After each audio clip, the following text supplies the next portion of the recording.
Hello दोस्तों, आपका स्वागत है धातु और अधातु यानी मेटल और नॉन मेटल के पार्ट 2 भाग में। चलिए, चैनल पसंद आए तो लाइक करिएगा, सब्सक्राइब करिएगा। चलिए स्टार्ट करते हैं पहला क्वेश्चन पार्ट 2 का। धातु के उस ऑक्साइड को क्या कहा जाता है जो अम्ल क्षार दोनों से अभिक्रिया करता है? देखिए, एसिड और बेस दोनों से रिएक्ट कर सकता है, तो उसे क्या कहेंगे? उभयधर्मी ऑक्साइड कहेंगे। उभयधर्मी का एग्जाम्पल कौन हो जाएगा? Al2O3 हो जाएगा, ठीक है, यानी अल्युमिनियम ऑक्साइड। ओके, कौन हो जाएगा? Al2O3 हो जाएगा। ये जो है आपका उभयधर्मी कहला जाएगा। ओके, ये क्या हो जाएगा? आपका उभयधर्मी हो जाएगा, ठीक है।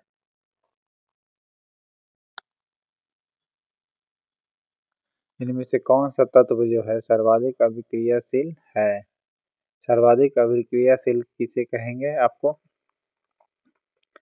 तो देखिए, सब मेटल है कि नॉन मेटल है ये देखना पड़ेगा। तो देखिए, मेटल ही है। कैल्शियम जो है आपका मेटल है और सर्वाधिक अभिक्रियाशील है ये सभी के तुलना में। ओके, कैल्शियम जो है आपका क्या है? हाईली रिएक्टिव है। ये नमी के साथ ही रिएक्ट कर लेता है। ओके, कैची के साथ? नमी के साथ रिएक्ट कर लेगा कैल्शियम। नेक्स्ट है, इनमें से कौन सा तत्व है जो समान गुण क्रमशः एक सिलिकॉन, एक बोरोन और एक एल्युमिनियम जैसा ही है? ओके, समान गुण जैसा, यानी समान गुण किसका किसका होगा? जर्मेनियम का, स्कैंडियम का और गैलियम का। ओके, समान गुण वाला किन तत्वों के समान गुण क्रमशः एक समान? जैसे सिलिकॉन के समान कौन हो जाएगा? जर्मेनियम। जर्मेनियम क्या है? देखिए, सिलिकॉन आपका उपधातु हुआ तो जर्मेनियम भी आपका उपधातु हुआ, ठीक है। स्कैंडियम देखिए, अब फिर एक बोरॉन हो गया। बोरॉन और स्कैंडियम ये नॉन मेटल है, ये भी नॉन मेटल है। फिर एल्युमिनियम मेटल है और उसी प्रकार गैलियम भी एक मेटल है, यानी समान गुण वाला गुण देख रहे हैं। ओके, नेक्स्ट है, इनमें से कौन सा आयोनिक कंपाउंड के बारे में गलत है ये बताना है। देखिए, आयोनिक कंपाउंड के बारे में गलत है ये बताना है। तो आयोनिक कंपाउंड सबसे पहले यह जल में घुलनशील होता है, बिल्कुल सही है। आयोनिक जल में घुल सकता है, तभी तो सोडियम प्लस Cl माइनस होता है। तो ये आयोनिक कंपाउंड का कथन सही है। लेकिन केरोसिन और पेट्रोल में अघुलनशील होता है, बिल्कुल हाँ। पेट्रोल और केरोसिन तेल में क्या होता है? अघुलनशील होगा। नेक्स्ट है, इसका गलनांक क्वथनांक उच्च होता है, बिल्कुल हाँ। देखिए, आयोनिक कंपाउंड का जो विगलनांक या क्वथनांक जो होगा वो भी क्या होगा? हाई होता है। ओके, क्या होता है? गलनांक का क्वथनांक जो होगा हाई होता है। ओके, फिर है, इसका ठोस और कठोर होते हैं। ठोस क्या होते हैं? कठोर होते हैं, ठीक है, और दाब डालने पर टूट जाते हैं। ओके, आयोनिक कंपाउंड जो होते हैं ठोस कैसा होगा? कठोर होगा। ओके, जैसे कोई चीज ठोस में है तो कैसा होगा? दबाइएगा तो कठोर ही होगा, ठीक है। लेकिन ज्यादा दबाव डालते हैं तो टुकड़ों में टूट जाएगा आयोनिक कंपाउंड। जी हाँ, ज्यादा दबाव डालने पर क्या होता है? आयोनिक कंपाउंड टूट जाती है। ये भी सही है, आयोनिक कंपाउंड के बारे में दबाव डालने पर टूट जाएगा। ओके, कठोर होती है ठोस में।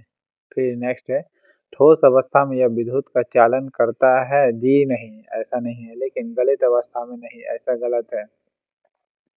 जैसे सोडियम क्लोराइड को अगर जल में दीजिएगा तब ना आयन में कन्वर्ट होती है। ओके, तो ये कथन गलत हो जाएगा। ओके,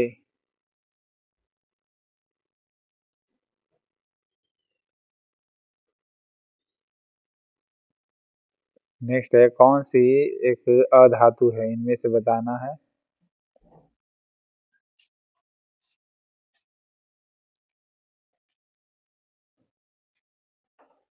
मेटल तीनों में देख रहे हैं कि अल्युमिनियम, लोहा और जस्ता, जिंक, ये तीनों क्या है आपका? अधातु है। सॉरी, ये धातु करें, मेटल है तीनों। नाइट्रोजन जो है आपका नॉन मेटल है। ओके, यानी अधातु है। ओके, लोहा, अल्युमिनियम और जस्ता, ये तीनों जो होती है ठंडा जल गर्म जल से रिएक्शन नहीं करते, याद रखिएगा दोस्तों, आगे आएगा बताएंगे क्या चैप्टर में। लोहा, अल्युमिनियम, जस्ता, लेकिन नाइट्रोजन जो है अधातु है। नेक्स्ट है, इनमें से कौन जो है निम्नलिखित में से सर्वाधिक न्यूनतम अभिक्रियाशील वाला युग्म है, जोड़ा बताना है। ठीक है, तो देखिए सबसे कम रिएक्टिव होता है गोल्ड। ओके, अब गोल्ड खोजिए किस में है, चारों में, चारों में गोल्ड इसमें दिखा, ऐसे ही सही हो जाएगा, एक एक अगर पकड़ा गया था। दूसरा क्या है, न्यूनतम अभिक्रियाशील, फिर पोटासियम। देखिए पोटासियम अगर नहीं भी रहता तो चलता है, लेकिन कम से कम गोल्ड रिएक्टिव है तो कौन, गोल्ड है। ओके, और नहीं तो फिर अगर ये सब नहीं रहता तो सोडियम पोटासियम दोनों हाईली रिएक्टिव है। ओके, नेक्स्ट है, धातुओं को पीट कर पतली चादर बनाई जा सकती है, इस गुण धर्म को क्या कहते हैं। अगाध वर्धनीयता कहते हैं। क्या कहते हैं, अगाध वर्धनीयता, मेलाबिलिटी यानी फैलना। ओके, फैलना, अगाध वर्धनीयता यानी मेलाबिलिटी का मतलब फैलना होता है, और धातुओं में ये क्वालिटी पाई जाती है।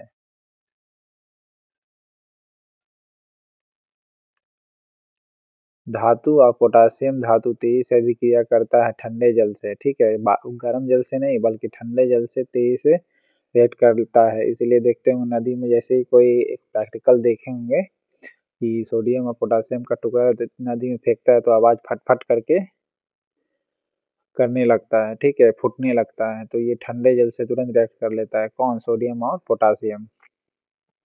नेक्स्ट है, कौन सा अधातु है जो द्रव अवस्था में पाई जाती है।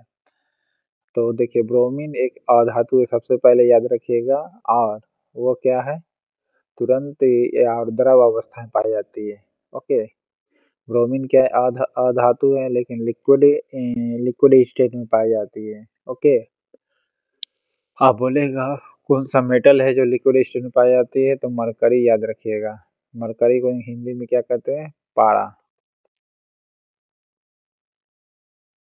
ओके, नेक्स्ट है, धातुओं का उनकी सतह पर वायु तथा आर्द्रता के प्रभाव नष्ट होना कहलाता क्या है, संक्षारण कहलाता, कोरोजन। ठीक है, धातु जो होती है उनकी सतह पर वायु तथा आर्द्रता दिखता होगा जिससे जंग लगता है। ठीक है, करकट उर्कट में जंग लगा दिखाई पड़ता है, तो वो किसके कारण उसका सतह हो जाता है, तो कोरोजन के कारण। ठीक है, हिंदी में कहते हैं संक्षारण।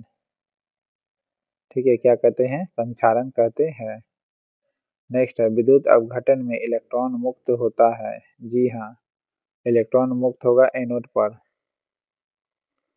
इलेक्ट्रॉन मुक्त होता है एनोड पर विद्युत अपघटन में। ओके, इलेक्ट्रॉन जो होगा मुक्त होगा किस पर, एनोड पर होगा। ठीक है, ए ई आई ओ यू होता है ना, वॉवेल पढ़ेंगे, ए ई, तो क्या हो जाएगा, इलेक्ट्रॉन, ई फॉर इलेक्ट्रॉन किस पर होगा, एनोड पर होगा। ठीक है, ये दोनों साथ में है, ए ई आई ओ यू होता है, तो ये दोनों साथ में है, तो इस प्रकार याद रख सकते हैं रिलेशन, क्योंकि काफी कंफ्यूजन हो जाता है कि इलेक्ट्रॉन कौन मोड ए मुक्त करेगा। तो एनोड, एनोड करेगी इलेक्ट्रॉन, एनोड करेगी इलेक्ट्रॉन, ए ई साथ में है, ऐसे याद रख सकते हैं। नेक्स्ट है, सबसे अधिक क्रियाशील वाला धातु और अधातु कौन सा है। देखिए हाईली रिएक्टिव आपका सबसे मेटल में अगर बात करिएगा तो सीजियम है। ठीक है, सीजियम है वो, हाईली रिएक्टिव में कौन हो जाएगा, सीजियम। और अधातु में फ्लोरीन, फ्लोरीन दिया हुआ है कि फ्लोरीन होना चाहिए, लेकिन फ्लोरीन के तुलना में क्लोरीन दिया हुआ है, तो ये ऑप्शन सही होगा। ठीक है, ये गलत है ऑप्शन, क्लोरीन नहीं फ्लोरीन होगा। ठीक है, इसमें गलत टिक मारा हुआ है, 89% लोगों ने सही मारा है, मतलब 89 लोगों ने मारा है। ठीक है, 18% लोगों ने इसे टिक किया है 495 में से।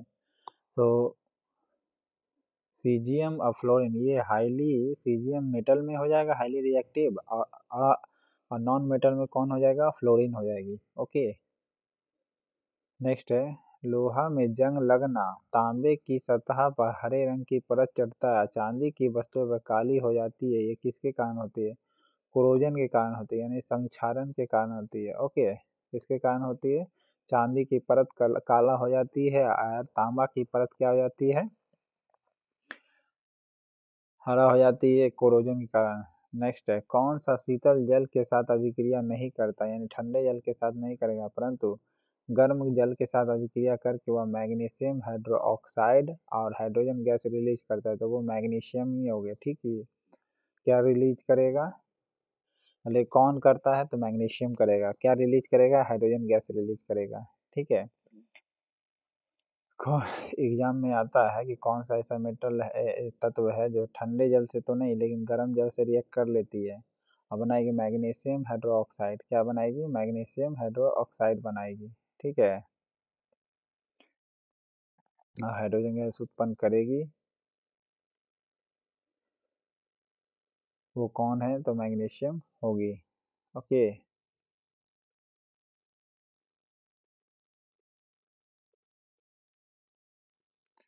इनमें से बताना है कौन सी धातु ना तो ठंडे जल से रिएक्ट करती है ना ही गर्म जल से रिएक्ट करती है। तो बताए थे कि एल्युमिनियम, जिंक और लोहा, ये तीनों जो होती है ठंडे जल ना ही गर्म जल से क्या होता है? रिएक्ट नहीं करता है। इसलिए देखे होंगे प्राय घर में बर्तन में क्या यूज किया जाता है? आयरन का कढ़ाई होता है। ठीक है, लोहा का, एल्युमिनियम का भी कढ़ाई होता है। ठीक है, या बर्तन देखे होंगे और जिंक का भी परत लगा होता है बर्तन पर। ओके, तो ये सब क्या होता है? ये ठंडे या ना ही गर्म, ये दोनों से ही रिएक्ट नहीं कर पाती है जल से। ठीक है, जिंक, आयरन, एल्युमिनियम, इसीलिए घर में यूज किया जाता है ये तीनों मेटल को। इस प्रकार आप घर वाला से याद कर सकते हैं।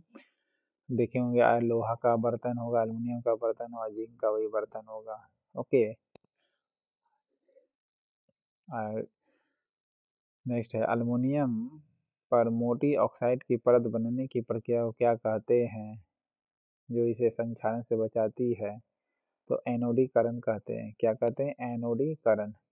एल्युमिनियम पर मोटी ऑक्साइड की परत बन जाती है। जी हाँ, अगर एल्युमिनियम पर ऑक्सीजन ऑक्साइड का परत बन जाता है, समझिए और एल्युमिनियम को प्रोटेक्शन कर रही है, लेकिन इसे संक्षारण कहते हैं। ओके, जो इसे संक्षारण से भी बचाती है, इसे क्या कहते हैं? एनोडीकरण कहते हैं। एनोडीकरण।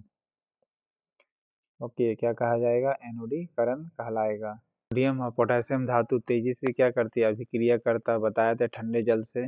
ओके, जैसे ही फेंकते हैं सोडियम पोटेशियम को नदी में, तो देखें फट फट करके आवाज करके क्या होती है? फूट जाती है। तो क्यों? क्योंकि तुरंत रिएक्ट कर लेती है। तुरंत रिएक्ट कर लेती है किससे? ठंडे जल से। जनरली नदी का पानी क्या होता है? ठंडा ही होता है। ओके, याद रख सकते हैं। जल के साथ अभिक्रिया करके धातुएं ऑक्साइड बनाती है और गैस उत्पन्न करती है। ओके, जल के साथ अभिक्रिया करके धातु क्या करती है? ऑक्साइड बनाती है और गैस, कौन सी गैस रिलीज करती है? हाइड्रोजन गैस रिएक्ट कर छोड़ती है। फिर से सुनिएगा, धातु ऑक्साइड, जैसे मैग्नीशियम को क्या करिएगा? रिएक्ट करवा दीजिए। ओके, तो क्या बनेगा? ऑक्साइड बनेगा, धातु का ऑक्साइड बनेगा जल से अभिक्रिया करेगी तो। ओके, या फिर जैसे जिंक से भी करवा सकते हैं, जल से भी क्रिया करवा दीजिए तो ZnO बन जाएगा प्लस ये क्या नाम है, हाइड्रोजन गैस को रिलीज कर देगी। ओके, हाइड्रोजन गैस को क्या करेगी? रिलीज कर देगी। 75% लोगों ने सही मारा है। ओके, याद रखिएगा, इजी क्वेश्चन है 518 लोगों में से।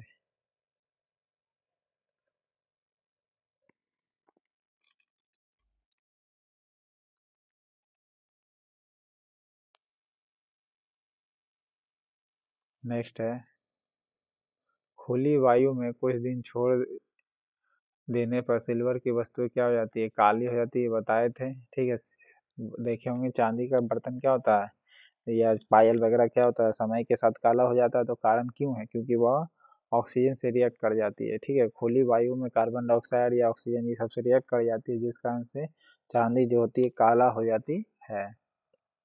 ओके, नेक्स्ट है, कौन सी अधातु है तो कार्बन जो है एक अधातु है, कैल्शियम जो है धातु है, सोडियम भी धातु है। ओके,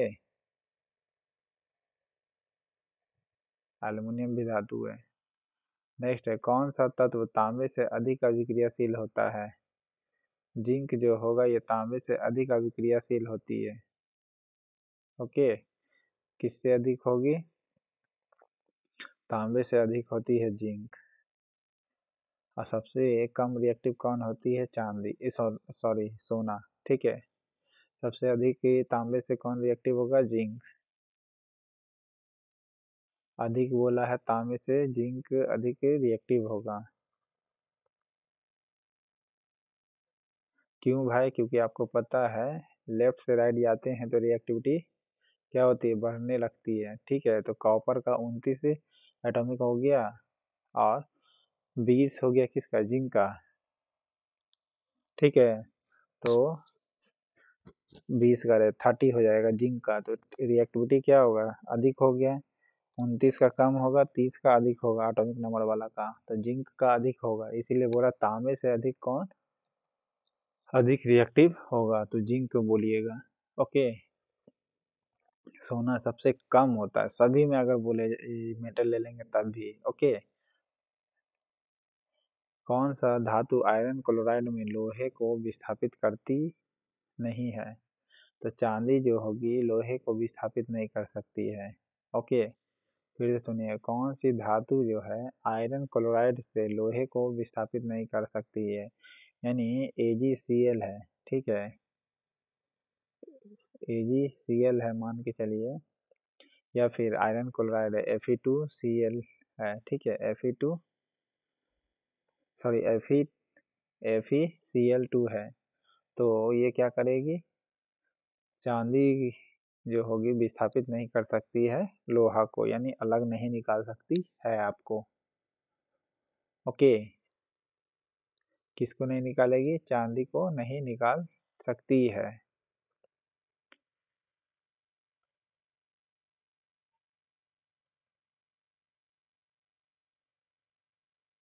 जब कॉपर के प्लेट को वायु के संपर्क में रखा जाता है तब भी इसे पर धीरे धीरे हरे रंग की परत चढ़ जाती है। यह हरे रंग का पदार्थ क्या होता है?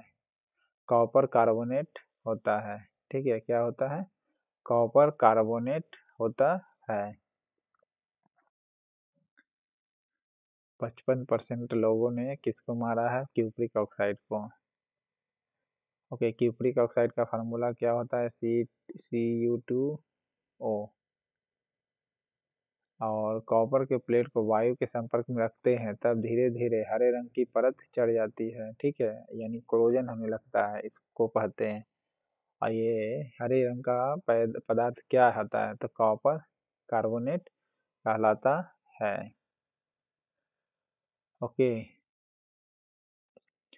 नेक्स्ट है, सामान्य टेम्परेचर पर मैग्नीशियम, अल्युमिनियम, जिंक, लेड आदि जैसे धातु की सतह पर किसकी पतली परत चढ़ जाती है?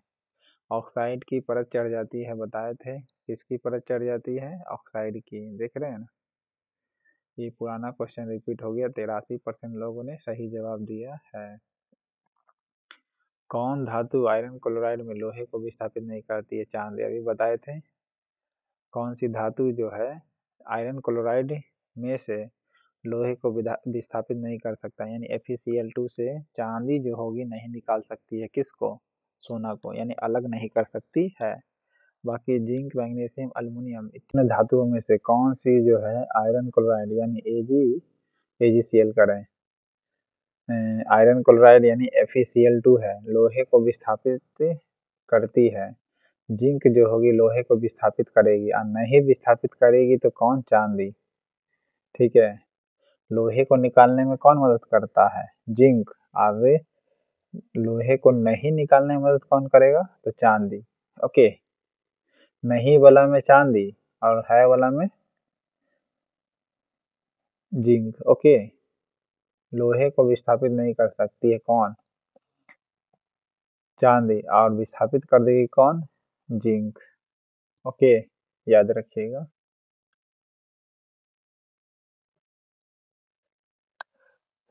नेक्स्ट है वह सूची जिसमें धातुओं की क्रियाशीलता को अवरोही क्रम में व्यवस्थित किया जाता है उसे क्या कहा जाता है?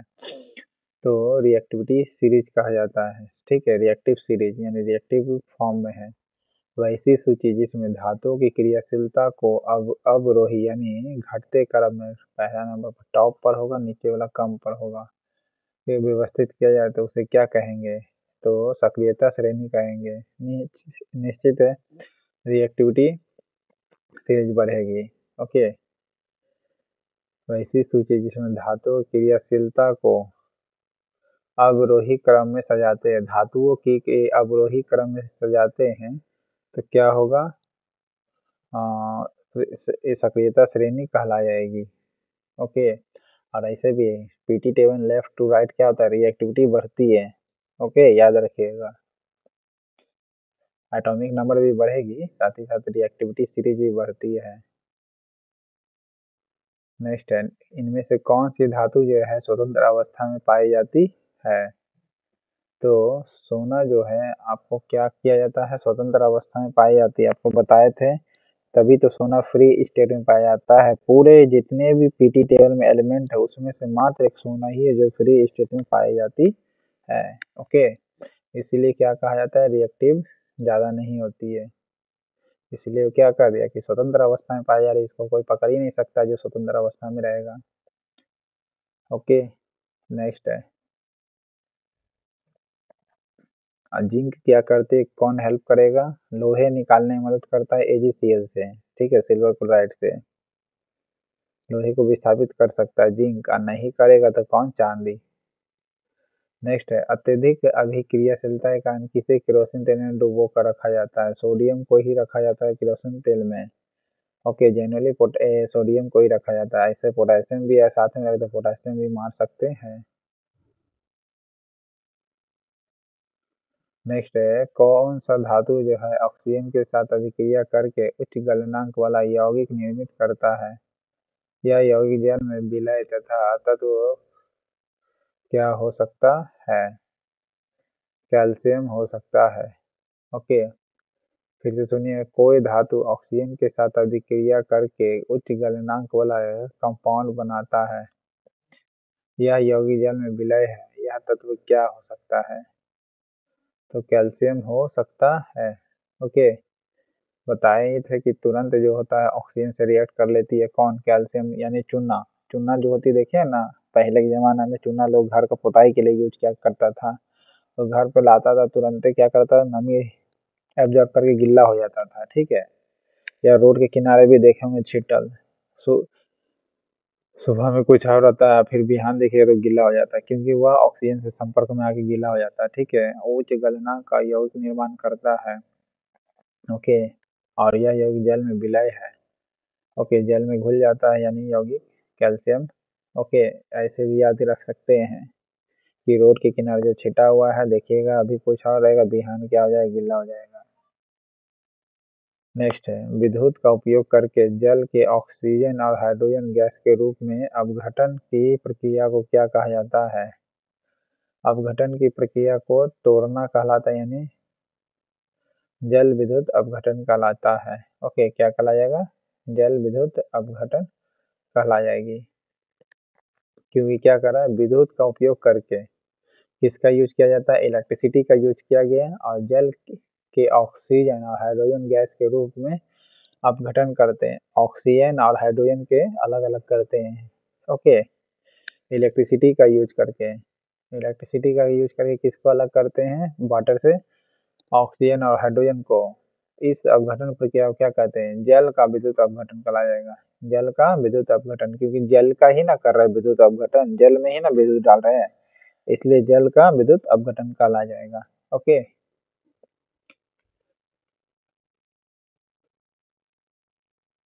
नेक्स्ट है जल मिश्रित HCl के साथ अभिक्रिया नहीं करता है कौन? कॉपर ही एक ऐसा एलिमेंट है जो HCl के साथ रिएक्ट नहीं करती है, याद रखिएगा। ओके, कॉपर जो होगी रिएक्ट नहीं करती है।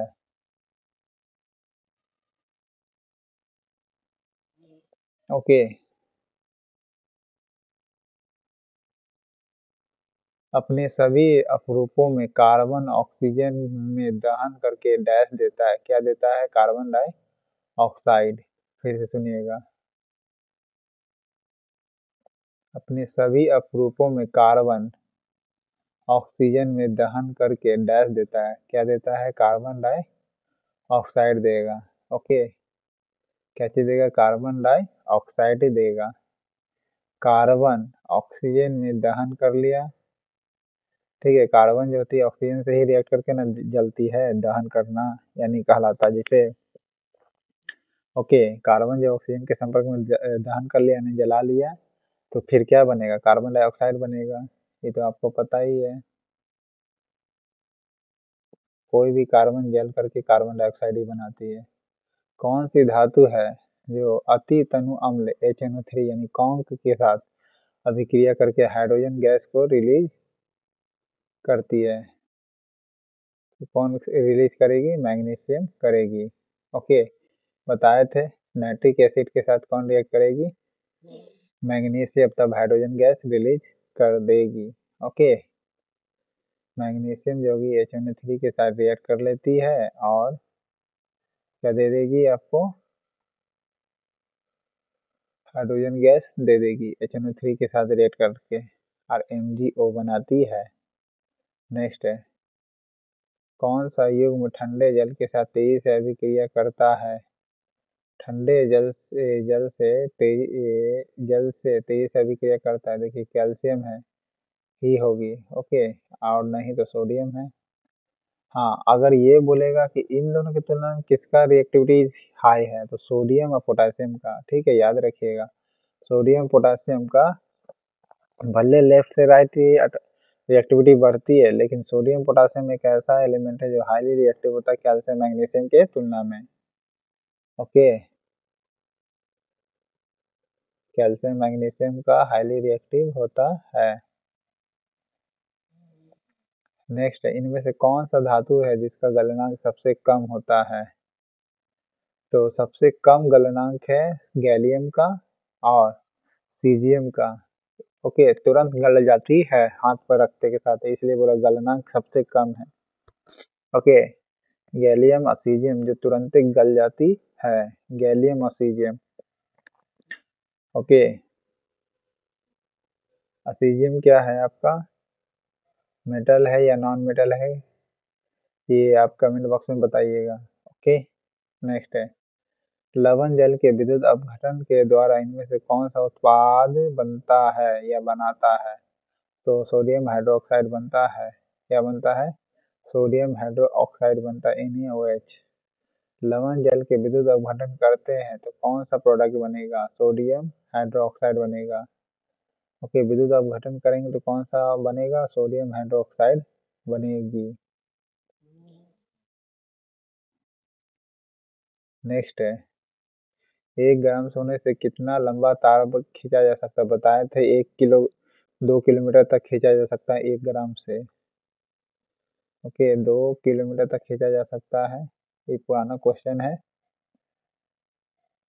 नेक्स्ट है, लोहे के फ्राइंग पैन है, उस पर किसका चढ़ा जाता है? जिंक का। जंग से बचाने के लिए कौन सी विधि उपयोग की जाती है? जिंक की परत चढ़ा दीजिए, जंग नहीं लगेगा। ओके, लोहे का फ्राइंग पैन है। ओके, इसको बचाना है किस चीज से?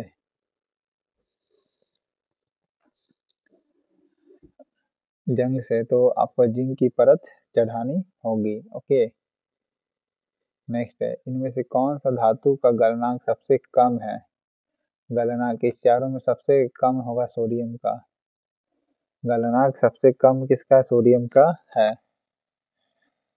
ओके, नेक्स्ट है, इनमें से कौन सा धातु है जो उच्च ताप पर भी ऑक्सीजन से अभिक्रिया नहीं करता है? AU का इंडिकेटर है किसका? बताइए आप कमेंट बॉक्स में, मैं नहीं बताऊंगा, आप कमेंट बॉक्स में बता करके और इसका एटॉमिक नंबर भी बताइएगा। कौन सा धातु है जो उच्च टेम्परेचर पर भी ऑक्सीजन से संपर्क नहीं करता है? तो AU। ओके, कौन होगा? AU। नेक्स्ट है, घर में लगी बिजली के तार पर किसकी परत चढ़ी होती है? पीवीसी की, पॉलीविनाइल क्लोराइड की परत चढ़ी होती है। ओके, पीवीसी की परत चढ़ी होती है, घर में जो तार लगी होती है ना उसका। नेक्स्ट है, इनमें से कौन सा जो है धातु ना तो ठंडे जल के साथ ना ही गर्म जल के साथ अभिक्रिया करती है।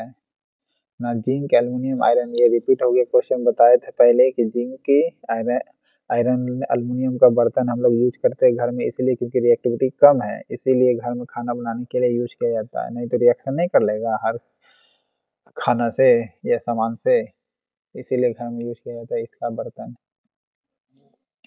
अब फ्राइंग पैन में तो जिंक का परत चढ़ा दिया जाता है आयरन के पर। नेक्स्ट है, धातुओं की अभिक्रियाशीलता श्रेणी के अनुसार कौन सी धातु सबसे कम रिएक्टिव है। सबसे कम रिएक्टिव कौन होगा, शीशा। ओके, शीशा जो होगा कम रिएक्टिव है, ये तो आपको पता है घर में यूज किया जाता है। जिंक, लोहा, मैग्नीशियम। ओके, लेकिन सबसे कम रिएक्टिव कौन हो जाएगा, शीशा। ओके, मैग्नीशियम और ये शीशा की तुलना में बोलेगा तो किसको मारने का, शीशा को। ओके, इस प्रकार आपको 75 क्वेश्चन खत्म होता है। धातु से चैनल पसंद आए तो लाइक करिएगा, सब्सक्राइब करिए, और मेरे छोटे से चैनल को प्लीज़, आपके हेल्प से ही ये आगे बढ़ेगा, तो प्लीज़ सब्सक्राइब कर लीजिएगा।